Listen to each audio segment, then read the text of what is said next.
Hey, I'm Ashley, and I've had two unneeded, unwanted C-sections, and I've gone on to have a vaginal birth after two C-sections with a special scar as well. And I'm sharing my experiences with you. Today, I'm going to be talking about the language that you use during your pregnancy about your birth, because what language you use during pregnancy really impacts you. It also impacts you what people use around you, what language they use when referring to your birth plans and what you want to do during your birth. Let me give you an example.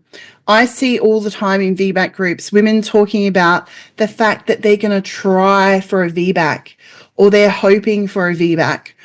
Now, I challenge you to think about the times that you've said that you're hoping to have a VBAC or you're trying for a VBAC or you're going to TOLAC, which is called a trial of labor. I question and challenge you and anyone around you to change that wording. Language is very important. And when we tell the universe, or we put it out to ourselves, whether you're telling the universe, you're telling your God, you're speaking to yourself, you're reinforcing the thing that's going to happen. So if you want to have a VBAC, a vaginal birth after C-section, when you tell people your birth plans, tell them, I'm having a VBAC. I'm having a vaginal birth after cesarean, because the more times you say that, the more times you're going to start believing that that is what is happening.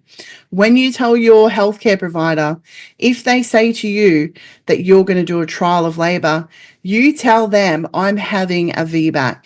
You say it confidently, you say it boldly, and you believe it, because the more you say it, the more you believe it.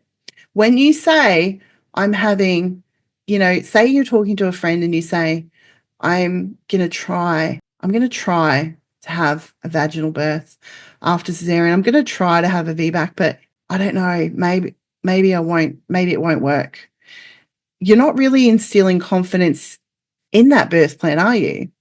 I mean, we all know there's a possibility that you won't have a vaginal birth. You didn't end up with a vaginal birth at some point. That's why you're here planning a VBAC. We don't need to tell people that there's a possibility. And if people want to say to you, oh, well, just be careful, you might not succeed, well, just question them, or you don't have to question them, but it's like, imagine if you tell people that you're trying for, say you're an athlete and you're going to try out for a triathlon and you're doing all these things, you're preparing yourself, you're getting yourself physically fit. So you're doing this in your preparation for your birth, right? You might be doing some movement. You might be looking after yourself by eating nutritionally. You might be making sure that you get your mental health in check. You're doing self-care things to look after yourself. You might be doing VBAC prep. You're here, so I know you're doing something, right? You're investing time and energy and potentially money into this experience. If you hire a healthcare provider to support you to have VBAC, you're putting energy and time into that. If you are reading a book about VBAC or birth, you're putting time and energy into that. Anytime you do time and energy, it means that you're putting effort into doing something. It means that you're taking one step closer to breathing and living that experience.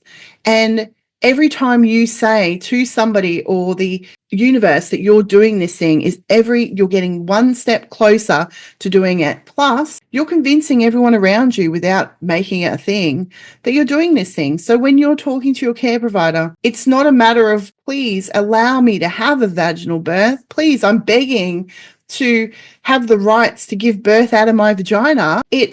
You're basically saying, I am having a vaginal birth, and what are you going to do about it to support me? Energy. I'm not saying that you actually say those words, but you're saying to them, they're not used to women who are coming in confident. They're used to women who are people pleasing and fawning. They're not used to women who are coming in saying, I'm having this thing. How are you going to help me? I'm here to get this thing done. And what are you going to do to provide the support for me?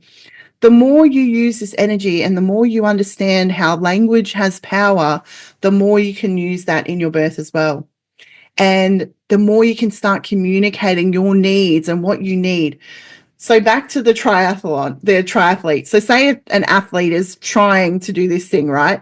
Say they're trying to do a marathon and they're at the marathon and and they're running, they're running, they're running. What is everyone in the crowd doing? Everyone in the crowd is cheering, right? They're there, they're cheering, they're clapping their hands at this person because they want this person to succeed. So the reinforcing messages they're getting from this person is, we're here to support you. We want you to succeed. Imagine if those people were saying to you, her or him, whoever's in the marathon, yelling out while that person's doing this marathon, you better have a break. You can't do it, mate. You're not made for it. Your body's not made for this thing. You can't do this.